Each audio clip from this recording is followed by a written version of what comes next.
এয়ারপোর্টে বউ আমাকে বিদায় জানাতে এসে হঠাৎ জড়িয়ে ধরে কেঁদে উঠল। বলল, তুমি যেও না, আমার এত টাকার দরকার নেই। ওর কান্না দেখে আমার চোখের পানি আর ধরে রাখতে পারলাম না। মার বোন যতই বুঝাই, ওকে কিছুতেই থামানো যাচ্ছিল না। অনেক কষ্টে বুঝিয়ে ভেতরে ঢুকলাম। মনে হচ্ছিল বুকের ভেতর কেউ ছিঁড়ে নিচ্ছে কিছু একটা। আমি সংসারের বড় ছেলে, বাবা অনেক আগে মারা গেছেন, তাই সংসারের দায়িত্ব কাঁধে নিয়ে আবারও বিদেশ যাচ্ছি।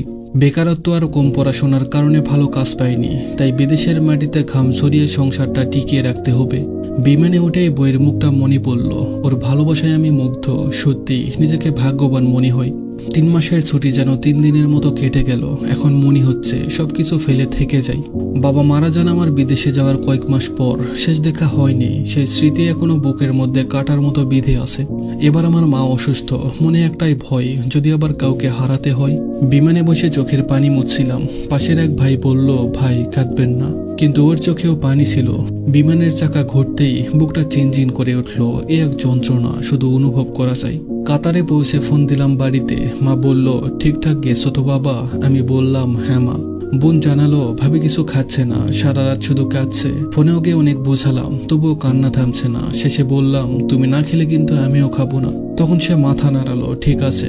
ভিডিও কলে দেখছিলাম কাঁদতে কাঁদতে খাচ্ছে। সেই দৃশ্যটা সহ্য করতে পারছিলাম না, তাই ফোন রেখে দিলাম। কিছুক্ষণ পর আবার ফোন এলো। বোনের কণ্ঠ কাঁপছে। বলল, ভাইয়া, ভাবি হঠাৎ মাথা ঘুরে পড়ে গেছে। মাথা ঘুরে গেল আমারও। বোনের ফোন কানে নিয়ে আমিও স্তব্ধ হয়ে গেলাম। ওপাশে শুধু কান্নার শব্দ। কিছুই বুঝতে পারছিলাম না কি হয়েছে ওর। বারবার চিৎকার করে বলছিলাম, কি হয়েছে আমার বউয়ের, বলো তোমরা আমাকে। বোনের গলা ভেঙে আসছিল। বলছে, ভাইয়া, ভাবিকে হাসপাতালে নেওয়া হয়েছে, ডাক্তার বলেছে হার্ট অ্যাটাক হয়েছে। আমার শরীরটা কাঁপতে লাগলো, চারিপাশ ঝাপসা হয়ে গেল। মনে হচ্ছিল পৃথিবীটা থমকে গেছে। এইমাত্র তো ফোনে কথা হলো, হাসলো, খাওয়ার কথা দিল, তাহলে এত বড় দুর্ঘটনা কিভাবে?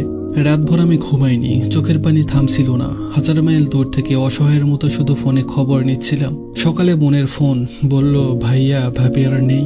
এই 4টা শব্দে যেন বুকটা ছিন্ন ভিন্ন হয়ে গেল। হাতের ফোনটা পড়ে গেল মাটিতে, কান্না বেড়ে গেল। শুধু নিঃশ্বাস কাঁপছিল।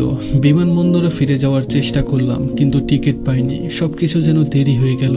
3 দিন পর দেশে ফিরলাম। ঘরে ঢুকতেই ওর ছবিটা টেবিলের উপর রাখা। মা বসে আছে নিথর মুখে, চোখের জল শুকিয়ে গেছে। বোন কাঁদতে কাঁদতে বলল, শেষ সময় শুধু তোমার নামই বলেছে ভাইয়া, বারবার বলছে ওকে বলো আমি ওর জন্যই বেঁচেছিলাম। আমি ওর ছবিটার সামনে বসে ভেঙে পড়লাম।